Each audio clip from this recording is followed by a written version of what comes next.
নমস্কার দর্শক বন্ধুরা, খবর 24 ইন্টুর সাথে আপনাকে স্বাগত। বর্ষা এসে গিয়েছে, এই সময় অনেকটা পাহাড় এড়িয়েই চলেন। বর্ষায় ডিমান্ড বাড়ে সমুদ্রে, দীঘা থেকে পুরী একেবারে ঠিকঠিকে ভিড়। অনেকেরই সমুদ্র পছন্দ হলেও ভিড়ে ছুটি কাটাতে নারাজ, তাহলে যাবেন কোথায়? তারা ঘুরে আসতে পারেন ওড়িশার এই অফবিট লোকেশনে, যার সঙ্গে জড়িয়ে রয়েছে রামায়ণের পৌরাণিক কাহিনী। ওড়িশার পুরী, ভুবনেশ্বর, সম্বলপুর তো অনেকেই গিয়েছেন, কিন্তু এই জায়গার কথা অনেকেই জানেন না। জায়গাটির নাম নৃসিংহনাথ। বিষ্ণুর 10 অবতারের মধ্যে এক অবতার নৃসিংহ। সেই নৃসিংহদেবের নাম রয়েছে এই জায়গাটির নাম। ওড়িশার বরাগড় পাইকমলের কাছে রয়েছে এই জায়গাটি।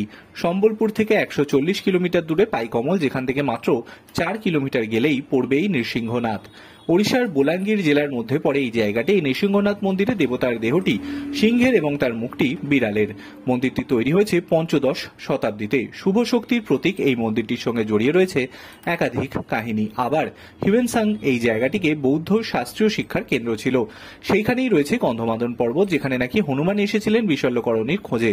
পাহাড়ের ওপরে রয়েছে বিশাল এক হনুমানের মূর্তি। স্থানীয়রা এখানে এসে পুজো করে যান হনুমানজির।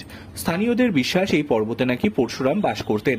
পাহাড়ের উত্তর দিকে রয়েছে নৃসিংহনাথ মন্দির এবং দক্ষিণে রয়েছে হরিশঙ্কর মন্দির। পাহাড়ের ঔষধি গাছের সমাহার রয়েছে, কাজেই রয়েছে আয়ুর্বেদের বিশ্ববিদ্যালয়। সপ্তাহান্তে ছোট্ট ছুটিতে আনাসায় ঘুরে আসতেই পারেন প্রকৃতির এই আশ্চর্য সম্পদে ভরা জায়গা থেকে। বর্ষার বৃষ্টি শুরু হয়ে যায় উড়িষ্যা, আর এখন মনোরম হয়ে উঠেছে। তার সঙ্গে এই গন্ধমাদন পর্বতের বনৌষধির ভান্ডার দেখতে পাবেন। ট্রেনে সম্বলপুর এলেই আনাসায় পৌঁছে যাওয়া যায় এই লোকেশনে। ব্যুরো রিপোর্ট, খবর 24।